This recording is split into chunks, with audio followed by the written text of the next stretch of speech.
Hello, everyone, and welcome to episode 103 of the Need to Nerd podcast. I'm your host, Easy, and I'm joined by Paddy the Baddie, Paddy B, MTG, or as I like to call him, Paddy the Daddy, because he's everybody's daddy. Is that so? Yeah. Hi, everyone. Not that, but happy to be here today. We're happy to have you, Paddy. We've been missing some weeks, mostly just out of laziness. I don't really have an excuse other than that. I don't know why we haven't recorded. It's, sometimes you just don't. I mean, personal life came up for me a little bit. That's part of the reason. But today we're talking about hidden gems, things that maybe you should check out, things that we personally love that either don't get enough respect or aren't talked about enough, or that like people maybe don't know about. It can be anything from a video game, an anime, a TV show, a movie, a comic book series, whatever we're feeling. We each brought 3 hidden gems for you, the listener, to check out, and I'm excited to talk about them. I love my list quite a bit, and I'm excited to be dropping some knowledge. Before we do, though, can I ask how good Adam Thielen seems to be still, and why he was such a great pickup? Sure. I mean, he's ancient, but when you become Bryce Young's number 1 target in an offense, not underneath Justin Jefferson, sure, get some value there. Yeah, 20 points at the half right now. Is not looking up to be a top 3 quarterback though. So yeah, he's struggling. He's on the struggle bus. But yeah. We believe still. That's good. And surprisingly, I am 4-1 in this fantasy league without Austin Eckler and Cooper Kupp. Dude, you're crushing it. The families are at the top. We got literally the top 4. It's you and your wife and you, and me and my wife. And that's just it is the Easy Game Media Fantasy League, and we be holding it down, Paddy B. It's true. It's true. Shelby's crushing it this year. If you want to talk fantasy football, if you want to talk some of these hidden gems, head on over to the Discord. We were talking about Bowser versus Blastoise a little bit earlier. I think I can't remember if this week or last week, but it was a conversation that came up with my son. And in that conversation, I learned how freaking tall Bowser is. What a giant behemoth of a monster! Yeah, and what's the Pokemon are actually like really small in comparison, right? Like you think Charizard's like this big dragon, but he's like 4'6". He's like 4'10", 4'11". Yeah. Yeah, it's funny because like in the anime they're not depicted that way, right? Like Charizard in the anime is big enough to let like Ash ride on his back and is like much bigger than him. Right. But in the Pokedex, it does not appear that way. Yeah, what is Blastoise's size for what it's worth? Well, let me pull up our handy dandy Discord server, because that info is actually just right at the top. We've got Blastoise at 5'3", and we've got Bowser at 8'6". Good lord! So just a whole nother Bowser, basically. They're a whole nother Blastoise taller. They might be like cousins, though. I could see it. Also, Chase pointed out that Bowser is not weak to water. He's an Olympic swimmer from Mario Olympics. So, of course, and you spend enough time on Yoshi's Island. Yeah. There you go. If you want, just like so many people have this last couple weeks, to join the giveaway for either the Switch or the Switch 2, whatever is out when we hit that 1,000 sub marks, head on over to the YouTube channel if you're watching there. Don't forget to smash that subscribe button and enter the giveaway. It's really cool to see the number of people that have started to smash that button. And then if you join the Discord, not this Thursday, on the 26th, it was Smash Night in the Easy Game Media Discord, so check that out. No Nerd Fact of the Week this week because our entire podcast is probably going to be full of the Nerd Facts of the Week with our hidden gems. Paddy, what were the results of our last poll? So looking at the last post on our Spotify, the poll was about inheritance and what your favorite book was from the inheritance cycle. We received 0 responses. Come on, people! Come on! Spotify poll. Yeah, my favorite's Eldest.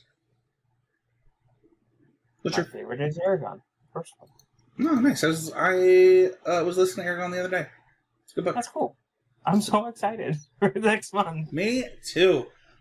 Well, let's get into our main topic. So, hidden gems. What kind of defines a hidden gem for you, Paddy B?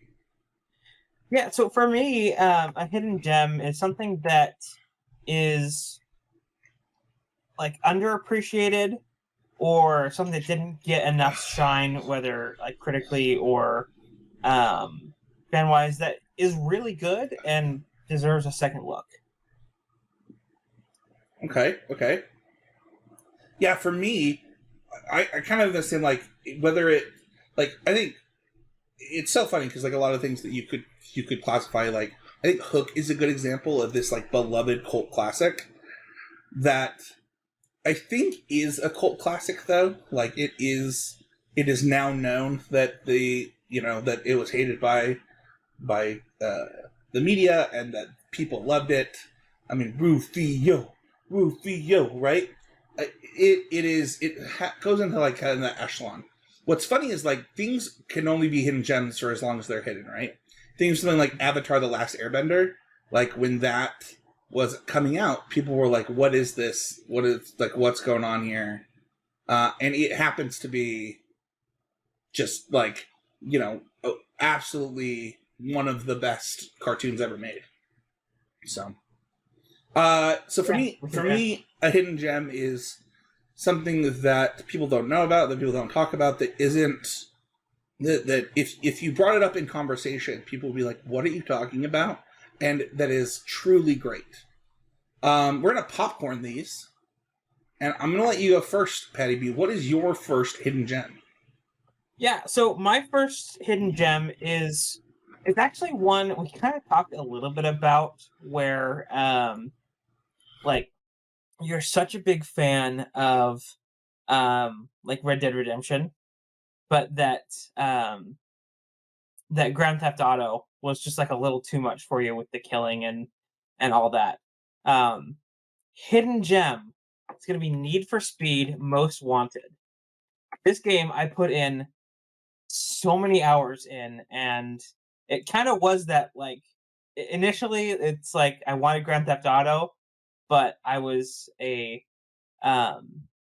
someone who lived in a Mormon household, right? So M games weren't a thing. So we got this Need for Speed Most Wanted, which was like close. It's more focused on the racing. You still have that kind of, like, it tracks your, like, property damage. And I fell in love with the Nissan Skyline there.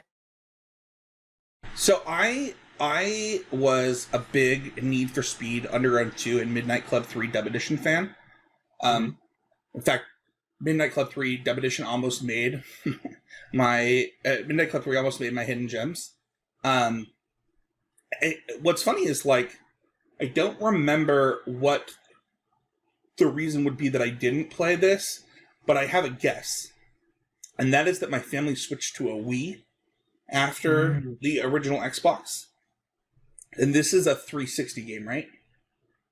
It's original Xbox game. It came out in 2005.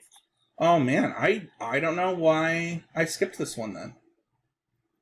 Yeah, so it is great. The whole Most Wanted feature where your like your heat is tracked. There's just, like, rivalry with, and you get people's pink slips. Like, there's a lot of customization. It's a really good game, and it's super underrated.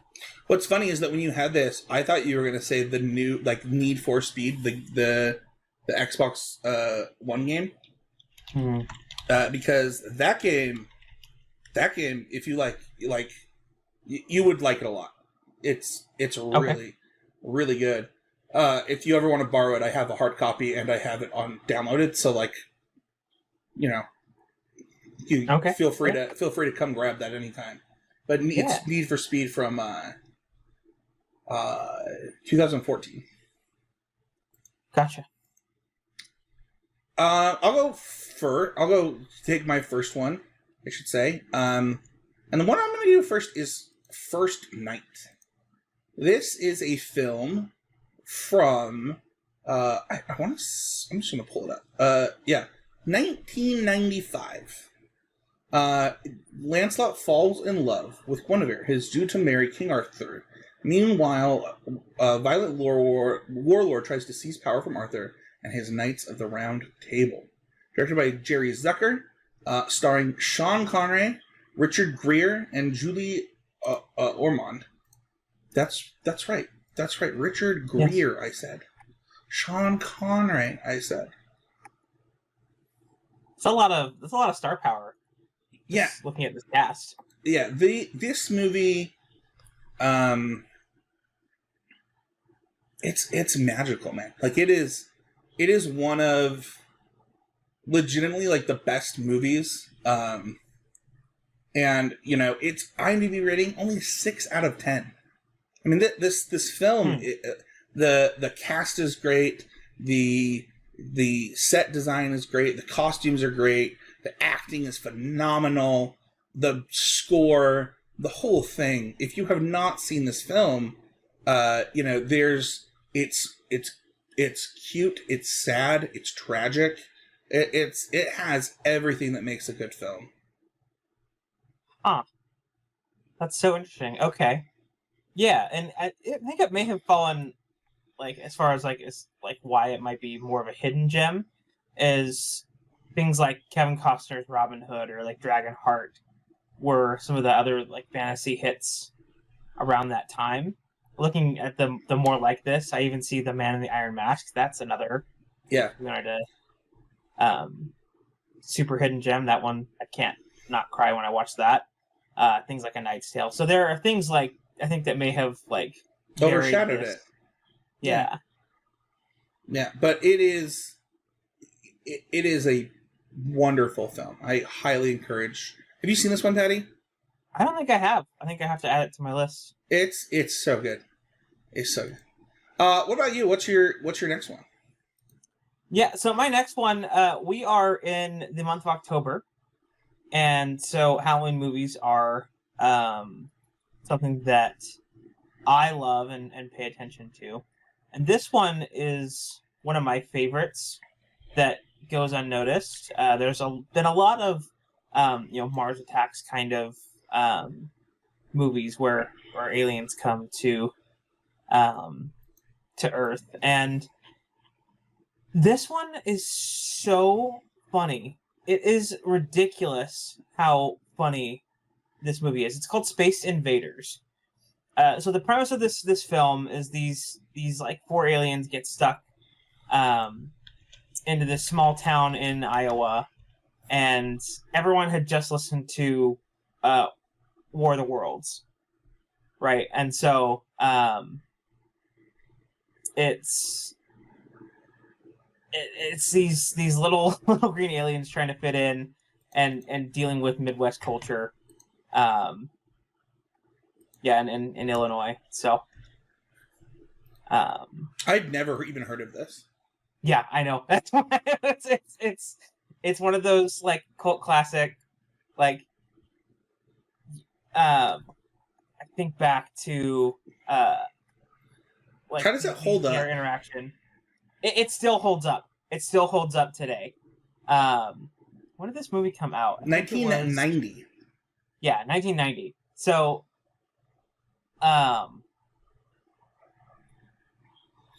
it almost has some of the reasons we like Hocus Pocus, right, is like new family moving in, right? Like they're trying to figure stuff out. It has that same kind of vibe, but with aliens instead of witches. So okay, I'll have to add this one to my list. I've literally never heard of this movie, but sci-fi adventure comedy. Sign me up, Paddy B. Sign me up. Yeah, 100%. You're now signed up. I also love that like we're with our hidden gems, we're finding these ones that we just like never heard of, and now have stuff to add to our list. Well, what's so funny is I was talking about this episode with Devonair and with my wife, and I mentioned that I have done so many of my hidden gems. Like we did a couple months where like I made West watch movies that were like hidden gems. So like Silverado, Hitch, like these That Thing You Do. Like That Thing You Do would be like so far up my list of like hidden gems that I cannot believe is not talked about. When you think of like Tom Hanks written it. Have you not seen That Thing You Do? I have. Oh, okay. You were making a face, and I was like, "There's no way he hasn't seen it." But like that would have been like number one on my list. So the fact that we have two films on my list, because I'm going to talk about the second one in just a second, it's kind of mind-boggling for how long I've been doing this podcast and making my co-hosts watch movies with us. I got to know though, have you seen my next film, which I watched the other night just to prep for this podcast? I have seen your next film, and that is Stick It. What if you could put?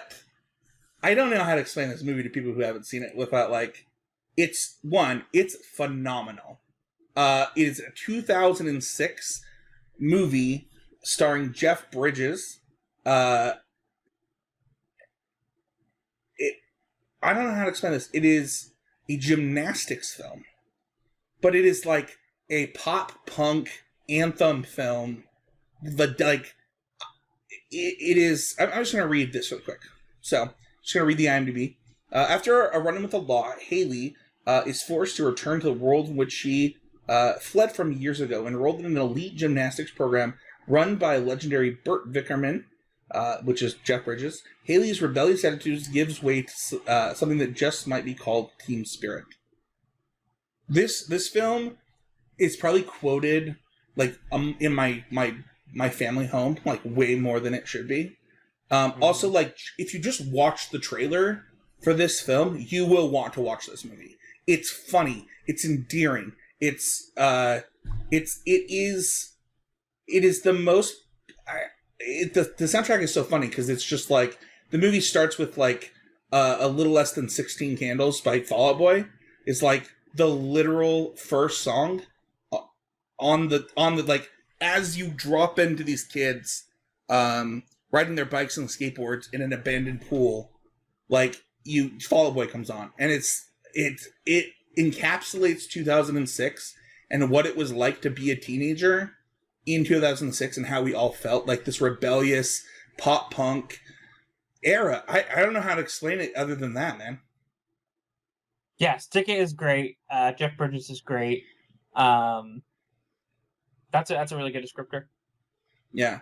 There's like some really good moments in this film. We'll probably do a podcast on this film one day. But like there's this moment where Haley's sitting outside of Vickerman's office and listening to him talk to the parents and like guaranteeing like, oh, you should put them in the elite track to get gold at the Olympics. You should put them in the elite track. She's like, man, you have a lot of people winning the Olympics. What country are they competing for? And like the wittiness of this film is really great. It's joke after joke after joke. Like I don't know if you've watched Gilmore Girls before, where like most of the script is actually just like mono jokes the whole time, and it's really hard to notice how quickly the quips come. But this kind of gives that vibe. Yeah, my wife is a huge Gilmore Girls fan. I listened to a few of those. I haven't watched it a lot, but I do like to see why, like, again, movies that came out around that time that might have buried this and made it more hidden. I think of like Step Up and Bring It On as like other like dance kind of high school, which like is not gymnastics, but it's like adjacent. I mean, to be fair, Step Up is really good. Bring It On All or Nothing is fantastic. Yeah. So, what's your next one? Okay. My last one here also stars Jeff Bridges. There's no way this is a hidden Jeff. You'd be surprised at how many people don't know about this movie and how it, and I will argue this to my grave, that it is the most quotable movie of all time, period. Um, I have an admission. I've never seen this could, movie, but everyone knows about this movie. okay, well, it's a crime that you haven't seen this movie. You may What are say we talking that about? We haven't just said my it. opinion, man, that I'm over the line, but you'd be wrong. Hey, And that is The Big Lebowski. Starring Jeff Bridges. This cast is insane. Jeff Bridges, John Goodman, Julianne Moore, Steve Buscemi, Philip Seymour Hoffman. The list goes on and on. Is there a movie that Philip Seymour Hoffman is in that he's not fantastic in? He is a hidden gem by himself. That's true. A gem that we definitely sorely miss. Yeah. Like he's his villain role in Mission Impossible 3 and it's just the best. Like absolutely one of the best films ever. Anyway, keep going. Yeah. So this movie was directed by the Coen brothers. This is I'll read the IMDb because it's really short here. Jeff the Dude Lebowski, mistaken for a millionaire of the same name, seeks restitution for his ruined rug and enlists his bowling buddies to help get it. That does not do service to how great this movie is by that IMDb description. That's it. I promise that I will watch this film because I know that it's like on you like have the list of movies. So like for example, I watched like what's the prison one? It's like the number one IMDb rated film. Prison one. Top 100. Like Shawshank? Yeah, I just watched Shawshank for the first time like a year and a half ago, man. You gotta give me time. Okay. Here's what I'll do. Next time I come over to watch football, I have 3 copies of this film. Whether it was I bought Why do you have 3 copies of Big Lebowski? Let me explain. let me explain. So the first one was just like a regular like DVD. Right? I bought one of those like comedy 3-packs that just happened to have Lebowski included. Sure. I bought it for the other 2 movies. And then I bought I wonder if I have it here. Oh yeah, there it is. And then I bought this special like White Russian tin, Do I have to drink White Russians while I watch? It's not required, but it enhances the experience. So I will bring one of those over too. You know those people that like collect like 1,000 of the same movie? I can just see you in a room where you like just putting Big Lebowski DVDs on a shelf. Just collecting all of them. People quote this movie all the time. The clips of it on TikTok or on YouTube or whatever you're watching like run rampant. I'm just challenging that I don't think this is a hidden gem, man. I think this is okay. I put it on here because that's been my experience. So sure. Let me give you a bonus hidden gem, extra little Please nugget. do. It's called My Blue Heaven. Never heard of this. This stars Steve Martin and Rick Moranis. Up here, it's another film from 1990. We add the IMDb here. So while you're doing that, I do think that, I'm mostly teasing about the Big Lebowski. I think it just falls into like what I was saying about Hook, where like yes, Hook could be considered a hidden gem, but at this point everyone knows of Hook, and like it has overcome its initial problems that it faced adversity to get into people's eye holes and is now like watched and beloved. And I think Big Lebowski is mostly beloved by those who have consumed it. Gotcha. Okay, so My Blue Heaven. You like buddy cop films? Sometimes. Do you like mobster films? Sometimes. What about a mobster who gets stuck in witness protection with a heart of gold, who gets caught up in Dude, Steve Martin looks like a baby in this. Yeah, he's so young in this. Like, my parents showed this to me so many times as a kid. We watched this so many times. I had this whole movie memorized. It is underrated how funny this film is, and how it's not up there in like either Steve Martin or Rick Moranis's like movies as far as like lists and stuff. Yeah, so Steve Martin plays a mobster from New York who is like struggling with being in witness protection, and the hilarity that ensues from those struggles. Nice. This is one premise good enough for me to check out. 2, obviously great cast. Just kind of looking at the IMDb. And by the way, if you're like, oh my gosh, how do I get info on all of these things?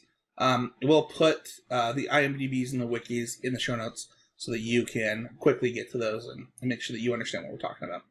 All right. My last one is one of the most popular videos on our YouTube channel right here. It is... Yeah, right here, Paddy. It is a tactical, turn-based RPG set in the Zoids universe. Then I plan on streaming it while I don't have a job. I'm gonna stream it again. I'll stream it the first time. And that's Zoids Legacy. Zoids Legacy. Fun fact of the week. There we go. I told you we get to one. It's actually technically a sequel to a Japanese-only game called Zoids Saga. And this game takes place in the Zoids universe where all of the Zoids timelines and worlds have collided, and you go back and forth between different parts of the Zoid franchise. Whether it be New Century Zero, whether it be Chaotic Century, all of these things kind of collide into one space, and you as a character get to play alongside your favorite characters from the Zoids franchise as you build your Zoids team and become the best Zoid battle team on Planet Z, while fighting the Backdraft group along with some other evildoers that are trying to disrupt the universe in a pretty big way.